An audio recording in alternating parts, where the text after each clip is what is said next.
What's the song? She's like, no thank you. No thank you. Hi friends, welcome back to my channel. Mom decided that after last week's video, we needed to do one about Disney cruising. So this is what that video is. This is my mother. Hi, if you're new to my channel, my name is Issa and I am a disabled advocate and writer. I'm part of the Disney College program and I just graduated from my master's in communication studies with a focus in disability, culture, and identity. This channel largely focuses on those two things. But we've been talking about travel and disability and traveling as a family with multiple people with disabilities. And yeah, this is kind of my mom's video. I feel like she wanted to talk about the cruise. She made me get the ears out even. I didn't make you get the cruise. I said, hey, I don't have any cruise ears, just as a joke. And you're like, do you want cruise ears? Let me go to my room and get you my cruise ears. So they're not even they're your cruise ears. They were gifted to me. Because I have not been on a cruise. And I'm a little bit bitter. Just a little bit. I've been on a couple. Yeah, go ahead and tell them. Let's talk about the whole thing? No, why don't you just start off? How many cruises have you been on? This is an intervention. In total? No, this year. Oh, this year's 4. No, actually 0. I have been on 0 cruises this year. In 2022, how many cruises were you on? I need a light. I was on 4. But that was like a whole series of things that led to me being on 4. It wasn't like it was a planned thing that we started 2022 thinking I'm going to go on 4 cruises. You know how many I went on in 2022? 0. Okay, sorry, that's out of my system now. We can go ahead. I hear it a lot. I only had 1 cruise booked for 2022 when the year started, and that was Beck's birthday cruise because that had been rescheduled because it was Joy's, wasn't it? No, it was yours. It was Beck's 21st birthday. Okay. Yeah. So when my children turned 16 or 13, 16 and 20 13, 16, 18 and 21, I planned trips with them, but I let them help plan the trip. And so several of those trips have been cruises because that's what they chose. Mm-hmm. And Beck wanted to do, we did a cruise for her 16th. No, 18th. No, 16th. Sorry, I forgot. So we did all of them. So, okay, for her 13th, Beck didn't want anything. So we didn't do anything. We did 13 things that Beck likes. Yeah, so we went to all 13 things. But at 16, she wanted a cruise, so we did a cruise out of Miami. And it's just mom and person. Yeah, so Beck and I. And then at 18, she wanted to go to Alaska, but you were also turning 21 that same year. And for your 18th, we had done the Alaska cruise. And you couldn't keep your mouth shut about how amazing it was. So, of course, Beck wanted to do that at her 18. But since you were turning 21, you agreed. And we were turning 21 and 18 in the same year. And so there wasn't a lot of money in the budget for like an Alaska cruise each. And so we're like, Mom, what if we combined our trip? Yeah, and you were really nice because Disney Cruise Line we're going to be all over the place with this video. Disney Cruise Line has an 18 to 20 society for people who are 18 to 20 years old. So kind of between that gap. So you're too old for the kids clubs, but not old enough for the adult activities as much. I mean, you can still do it. You're not old enough for alcohol is basically what it is. And so they have this 18-20 society. So we purposefully went on that cruise before your 21st, so that you would be 18 and 20. Yeah, because there's 6 months in which you're 2 years apart. Mm-hmm. So we did that. So for Beck's 18th birthday, she wanted to do a cruise, and so we did a cruise for her 21st. We did a 5-night out of Miami. Mm-hmm. And so that was the plan. Using the resident discount. Resident discount, yes. Then we found out that you can get cast member discount. And they're really nice. Yeah, they're really nice. If you ever want to go on Disney cruises, maybe consider just becoming a cast member for the cruise discount. Yeah. So we found that out, and then so I still had credit because we had cruises that were canceled during the pandemic. Because you booked the cruise, but it was canceled. You and I had a cruise booked. We did? We did. Don't you remember? No, I don't. Yes, we had a cruise booked, and it was the last cruise that was canceled before they started cruising up again. That's why we went to Vero Beach. We were supposed to be on a cruise that weekend. Oh, I forgot. Yeah. So we did have a cruise booked. We just didn't get to take it. So we had that credit. We had other credit, and so I had credit built up. And so Jay decided that and it had to be used up. it had to be used up by September. Like that was our deadline. And we didn't realize that, and so it kind of forced our hand and said, because they would send it back to us, but it was cruise and a half. So when they canceled the cruise, they gave you the full cruise credit and then half of the cruise value as extra credit to make up for canceling the cruise. If you just get the refund, you don't get the extra half. So we really wanted to take advantage of all of the credit. Really stretched it out. Yeah. So we then, because we'd had a couple different cruises that were canceled. So Jay never did get to go on a cruise because they wanted to go on Alaska for their 18th. And that was one of them that got canceled, is on their 18th, we had the Alaska cruise booked. And because it got canceled because of COVID, Jay and I went to the Florida Keys instead for their trip, but we still had never gotten to take a cruise together. And Jay's like, well, can I use my cast member discount, Mom, and you and I can go on a cruise? So Jay took me on the Fantasy because I'd never been on the Fantasy, and they wanted a week-long cruise. It was very important to them to have a week-long cruise. And They'd never been on one before. right. Not a week-long. They'd been on a cruise before, but not a week-long. Never a week-long. And with Disney Cruises, you get special things at the longer you stay. So you get like a character breakfast if it's 7 days. Yeah, 7 days. And then a free night of Balo or whatever is the Balo equivalent. If it's 10. No, you have to be a higher level. Oh, I thought that was. No, okay, that's only if you're yeah. I haven't been on cruises in a long time. I mean, there's so a lot I of don't know perks to Disney cruises. So Jay wanted to do that one. So that was the second cruise. Well, then found out that the new cruise ship that just came out is the Magic. And because it got pushed back in the deadlines or the dates of release, they had an opening for the Disney Vacation Club cruise, and I'm a member. And I didn't have enough points for the whole family to go, and so I wasn't going to worry about it and go. Well, I met a friend on the cruise I was on with Beck, and I just randomly said to her, hey, you want to go on the second cruise of the new ship? And she's like, yes. So I used Disney Vacation Club points to pay for my ticket. She paid for her ticket out of pocket, and so I ended up going on the Wish, on the second public cruise of the Wish, which is the Vacation Club cruise. And then I still had a little bit of credit left, and because I still had a little bit of credit left, Beck was like, hey, Mom, you still have some credit left. You want to use it up?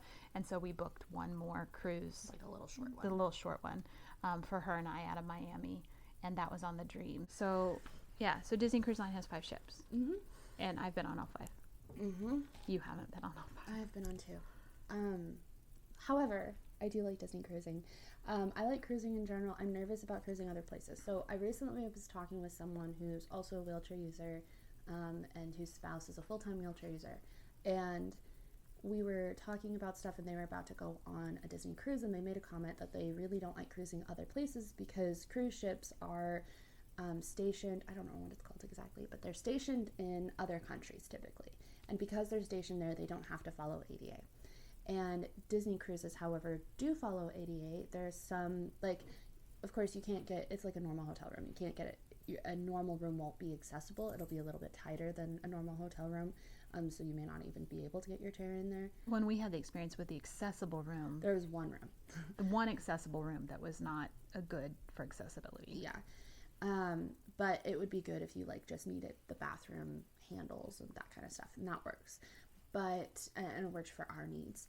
Anyway, the point is, Disney cruises are incredibly accessible in themselves, and something that I enjoy, because I can't travel outside the country, talked about that a little bit in the last video, that very easily.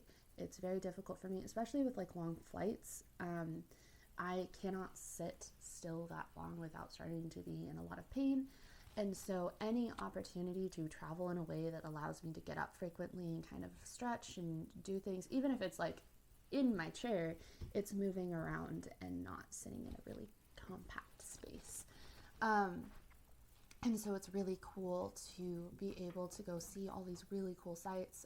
Alaska is probably one of my reasons why I love Alaska so much, is that we don't get off the ship when we're on cruises a lot. I think that goes into the money. Like, I wanted to talk about that. So yeah, but also in an accessibility way, because a lot of times we don't like there's not a lot of accessible options. There are some, especially if you go to Disney's private island, But when you're going to other countries, they don't have the ADA. There is no guarantee things are going to be accessible.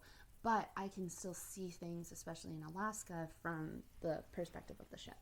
Oh, yeah. So we could start back to when we did our first cruise. Because we didn't know all this going into it. We were like, we're going to do one Disney cruise because it has literally been my dream since I was 4 years old to go on a Disney cruise.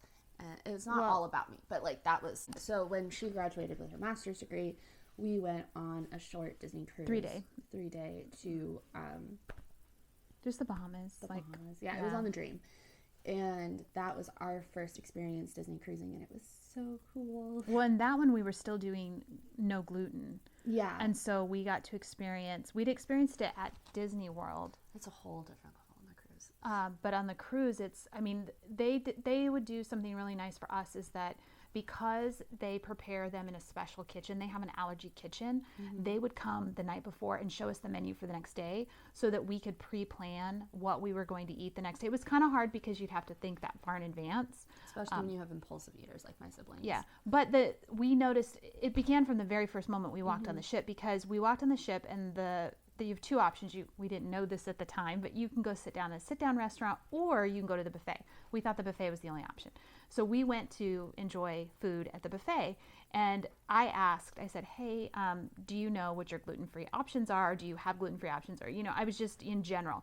All of a sudden, the chef, the main head chef of the restaurant, came out and personally guided us through the entire buffet to show us which items were gluten-free and which ones weren't. And it was, I was just like, really, aren't you busy? Because people were getting on the ship. Yeah, it was busy. Packed. And they did that. Now we do the sit down because now you do the sit down. Okay, I'm sorry. Sorry. Trying to hold I told you trying to hold come it back. So we do the sit down instead of the buffet to start us off, just because it's quieter and a little bit more controlled and everything. Oh, I guess I did do the sit down. I was going to say you did the sit down last time. I was like, I don't remember, but yes, the last time we did the sit down. Yeah, I did sit down. And so we do that. And then the allergy issue just becomes, it's not an allergy intolerance issue, becomes not a problem. And then now Beck is vegetarian. And so that's the dietary restriction. Yeah. And that one's a little bit easier to deal with. Yeah, so that was our first experience, we started the trip out. And then everything we were able to get everywhere. There wasn't any place that we couldn't get to. Yeah, and at the time, my grandma was the only one who was using any mobility aids. And so we weren't in an accessible room at that time. No, and we parked you could park the chair. There was an area out by the elevator where you could park the chair and plug it in to charge it. Now they do it a little bit different on the new ship, which I really don't like how they do it on the new ship, but that's a whole other issue. So we do that, and we could do that. Now we know we have to get the disability accessible rooms just because Issa's chair is what's called a rigid frame, and it doesn't collapse. It doesn't collapse. It doesn't fold. And so we can't get it in a standard room, and she's not going to leave her chair out in the hallway. No, because at least with a scooter, you take the key out. There is no key. Yeah. To take out. So we keep it in the room. Yeah. But they're very nice rooms. Yeah, the rooms are really nice, and the disability rooms are very large and very spacious. In fact, we stayed in one. I hope you insert a picture because it's beyond incredible. We just happened to get on this. It was the 2020 cruise, the last cruise of 2020. And we ended up in this huge room with a huge balcony. And it was so nice. It was really cool. And that one was my graduation trip. And it was also my mom's birthday. It was a whole bunch of different things. But which is funny because you actually didn't graduate until several months later, but we got a discount on this trip specifically. And there was a whole conversation. Do you want to do it this early? And we're like, yeah, go ahead. And I took a whole bunch of pictures and stuff for my graduation, and then COVID happened, and all the people who actually booked graduation cruises didn't get to go on them, but I got to go on mine. So that was nice. And I think, I don't know what order you're going to show your videos in or whatever, but in the other video, I talked about, the finances of Disney trips that people would give us a hard time because, I mean, we never had a ton of money when you guys were little because, you know, I was trying to finish school and working jobs. And then for a while I was an elementary school teacher, which doesn't pay very much. It's not paid. So single mom trying to do all those things. How are we able to do these? Well, first of all, the cruising started after I got my master's degree, which helped a little bit. But also the fact that we did that cruise, and then we didn't do another cruise for like 6 years or something like that. And then we did every other year was the plan to try to save up. Well, because Disney has this, you can book a cruise, like a placeholder cruise. Oh yeah, placeholder, yeah. And that will give you a discount on future cruises, but you have to use them within 2 years, I think. Yeah, they might have changed the rules now, but that made a difference. So it was an incentive to go a little bit more frequently. And then we would also try to go on the off season, which really worked out well for college schedules, because that off season would be like the week after school starts for elementary and high school. Yeah, so like we would do that, and then also the fact that now I must be I totally forgot what I was trying to say because sitting next to you and it sucked my brain cells. I guess I don't know. I don't know. I don't know what you were trying to say. I don't know. You were talking about finances. What I was talking about finances is the idea that the other thing we do, Vacation Club. So a couple of the cruises we've paid for out of Vacation Club points. But not by, so you have a couple options with Vacation Club. So you can either pay for a cruise using your points, or what we did. We've done both. Yeah, is what we've done more frequently, and this is any time that we've traveled or needed to like have some money for a trip or something like that, is we rent out our points. Yeah, so you can rent out your points, and then we use a company, and they then give us the cruise in exchange for the points, and it's a higher. You get your points are more valuable that way than just using them directly. But Alaska, the first time you and I went to Alaska, We just use points, and there's a conversion fee of $95. But essentially, because the points we'd already paid for in purchasing the Vacation Club, we can say that we cruised our 7 days in Alaska for $95 is what we paid. Because someone gifted us the plane tickets. Yeah. So it was truly like all we paid for was the hotel. Yeah, the hotel before. But we're really big. We're able to do more because Disney cruising, I mean, you have to be completely transparent, is about 2 to 3 times as much is what we've heard as other cruise lines. Mm-hmm. So we don't do excursions. Mm-hmm. Partly about accessibility, although they're really good about saying on there, what's accessible and what isn't. Yeah, but incredible. A lot of them will say that you can use a wheelchair, but it has to be able to fold down, which, like I said, her chair doesn't fold down, so that's not an option. We do have a friend with disabilities who's done several excursions, but financially, it's just not like, for us, we have an energy-based disability, so a lot of times and this is one of the things I like about cruising, is that you can just go back to your room and relax and then go back and enjoy things a little bit easier than you can do it in the parks. And so trying to calculate, I have enough energy to do this 8-hour excursion and then come back and do all of the activities that I want to do at night. And it's just not economical in that perspective for me, beyond the money aspect. But that saves us a lot of money. It saves so much money. I mean, when we were in Alaska, we sat at a table with a family who did everything, every excursion. Which is really cool if you can do that. And very cool. But they were telling us how much they had spent for their family of 4 to be able to do everything. And that's just not something that was in our budget. Yeah. And so, but there's so much to do on the ship. Like, it's not like we're deprived. And there have been times we get off the ship and just walk around. Catch a can. That's it. We just get off and catch a can. Well, Jay and I got off on one of our cruises because I needed internet. I started to get off to, boring. Yeah. So Catch a Can, Alaska. But you also didn't have to deal with my wheelchair then. Yeah. You got off. But Catch a Can, Alaska pulls straight into the ship. Basically, pulls right into the town, and you can get off and walk around. So we've done that. But I didn't. The second time we went to Alaska, I didn't get off. You and Beck got off and walked around. And I will mention in Catch a Can, the ramp is very, very steep, and so I had to have Beck help push me back up to the ship, coming back up. So that is something to be aware of if you are a manual wheelchair user. It is a little bit difficult, but cast members are there. Not that they all can help, but a lot of times they'll offer to help. We usually get off at Disney's Private Island. Yes, because I mean that one's accessible.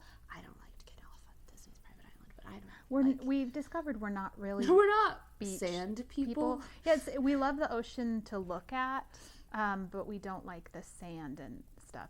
Although I enjoy the ship when it's quiet too, so you can do there's just so much to do. There's open houses that you can go enjoy, the kids drawing club, classes, cooking classes. If you're in Alaska, there's they'll do lectures. There's movies. I love the lectures. If you want to pay, I mean, these are some things you can pay a little bit extra for. Is the alcohol tastings? Those are really fun. Yeah, we're not huge alcohol people. Like we don't. So it's a really great opportunity to try something new, and be guided through that process. Yeah. So you and I did the one about chocolates. It was wine and chocolate. Wine and chocolate. That was really good.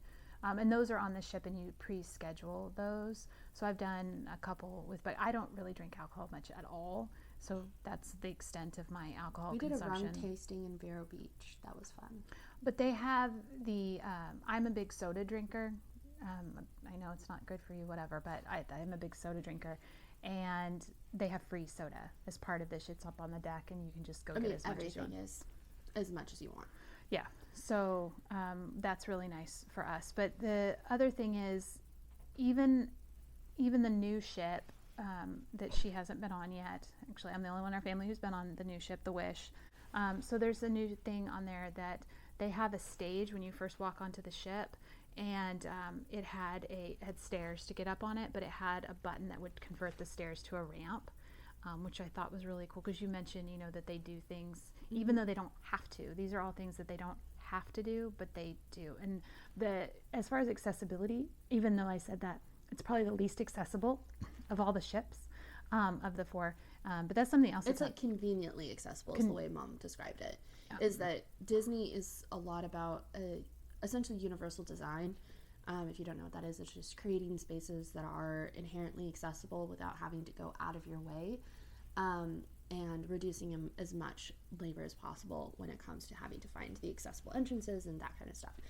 So it's just a little bit less convenient. So they have areas that are only accessible by stairs, and if that's the case, then they have a wheelchair lift that's attached. But if you know anything about having experienced using wheelchair lifts, they only work half the time, or then you have to call somebody to help you. Calling someone to help is the annoying part. Yeah. So being able to just access everything. So probably as far as accessibility, it's the most beautiful of all the ships, but it's the least convenient. I like the way that you put that. But we like the smaller ships because that you don't get as tired trying to get around those. Yeah. And that's the nice thing, is being able, because I am ambulatory, and so a lot of times when I'm out and about, I'm restricted to using just my chair and not walking as much because I don't want to leave my chair anywhere. But with cruising, I can walk a little bit more and push myself a little bit more because I have the fallback to be able to go, I'm just going to go rest in the room. Even if, there have been times Mom got sick on one of our cruises and had to skip dinner one of the days and was able to order room service. I didn't order room service. You guys brought me my dinner. The waiter insisted. Oh yeah. But the point is, you can order room service. You can order room service. We've spent. You need to order room service. Well, I was gonna think every single cruise we've at least taken a day where you've rested in the room, and we just sit there and watch Disney movies, and that's probably the highlight of our. And we have a picture of all of us. We came. Well, that was with Grandma. Beach day too. And that was with Grandma. But yeah, we came back to the room and we were all just everyone was lounging and taking a nap. But we've also taken, you've never been on a ship with her, but when I traveled with Beck, she's taken her service dog with us. And so her service dog has been on 2 cruises. We say she's a cruise snob now because she loves cruising, and to the point that she loves the characters. Because the friends of the characters will come out at night. We met another family that has a service dog that cruises way more than we do even, and they introduced us to this idea of puppy playtime where they let the dog play to give it a chance, because the first time we went on a cruise, with her. We did some research beforehand, and so Beck asked on a cruise list, hey, do you all have any experience? Have you seen a service dog? Where do they exercise? And people were so rude, and they were mostly, I think they were all non-service dog handlers, and like, oh, service dogs don't play. Service dogs don't do that. If it's a real service dog, it doesn't play. That's not true. Service dogs need time off.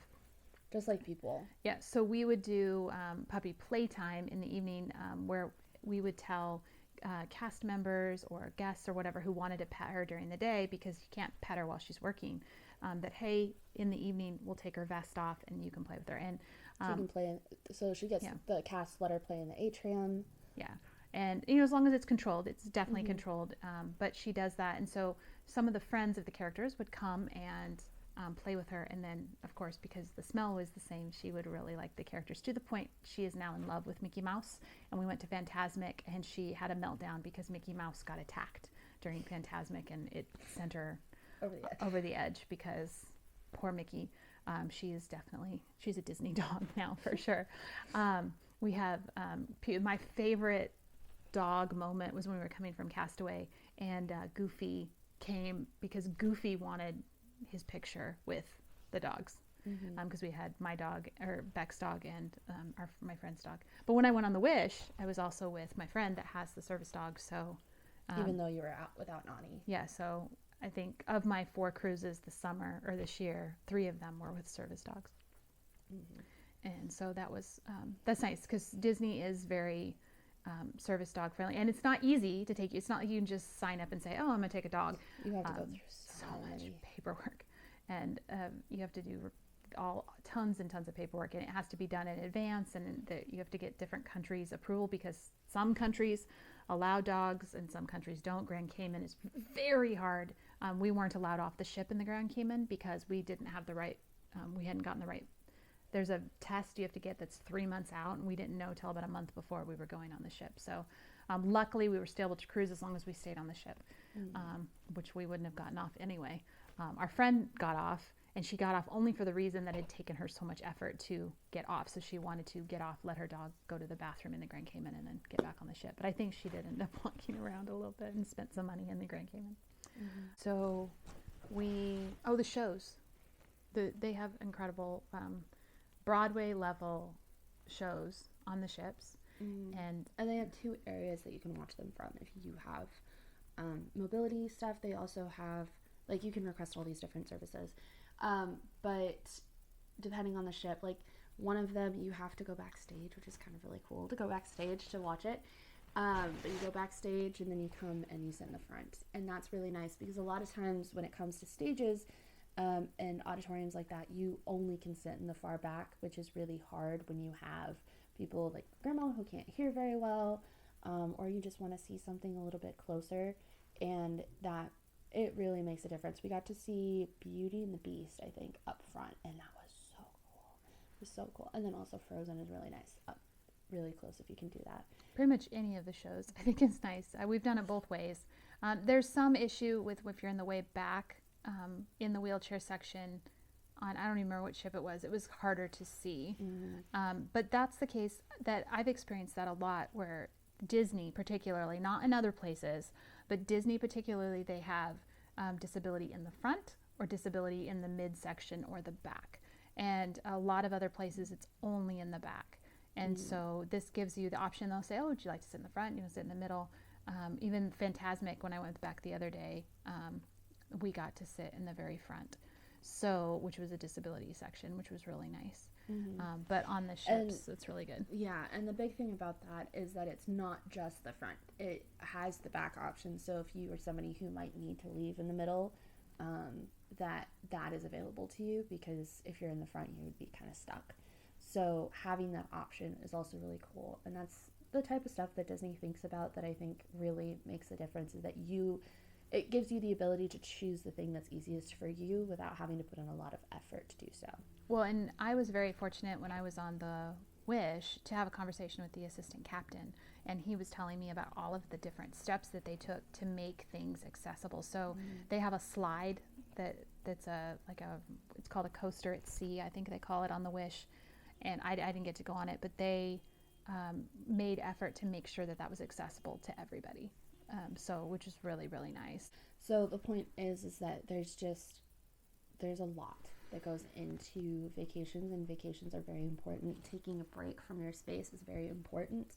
I think even more so, we learned that through Make-A-Wish. On the Wish trip, there was this sense of we still had all the medical needs, we still had all the scary stuff, we still didn't know what tomorrow held, but we were able to create these memories that got us through at bad times. So there would be bad times where stuff would happen, or you guys would be in the hospital or stress, and we would think back, hey, remember when we did this trip, remember when we did that. And so that's kind of what opened us up to this idea of traveling for something creating other than family memories, like especially with a progressive disability, because we don't know what tomorrow will look like. Anyway, and so for us, a lot of our trips have been from the point of view of like, we don't know if we'll be able to do this in the future, so if we can do it now, let's do it. And Disney is just that constant that allows us to kind of be able to plan in the future a little bit more, I think. There are things that happened in our lives that we had no control over, but it really, every time something would happen, it would remind us that you don't know about tomorrow and you don't know what tomorrow holds. And so having to plan and think about things, we talked about taking road trips. We can't really take road trips now, not because the kids couldn't do it, not because y'all couldn't do it, but because with the mobility devices, if we took you and grandma, that would mean multiple vehicles trying to fit mobility devices. And so that's another element of something that has changed the way that we travel. We know Disney works. Anyway, but that is why we've done Disney cruising. It's why we like it. And I hope that, if anything, you just have a better understanding for the people who do choose. Like, I think the goal of these 2 videos is really just like, don't judge people for choosing the trips that they choose, because there are so many things in the world that are outside of our control, and so many factors that go into it. You don't understand everything that goes into it and what they've done to make those trips possible. And when you say things like, oh, I wish I could afford to do that, or even like, and I'm very excited going on my trips with my friends, don't get me wrong, but the amount of labor that I'm having to go through just to make sure that it's accessible is significant. And if you're planning a trip with someone and they typically do this one thing over and over again, you don't understand why, and they have a disability, thinking about those things, and my friends are trying to help me think about those things, but it is significant. And so just having like a little bit of recognition of why the things that are the way they are, and it's not just because, people are stuck in their ways. So anyway, but I hope you guys have a wonderful day and enjoy this new year. And thank you for letting us ramble about Disney cruises and Disney trips. And like and subscribe. Bye.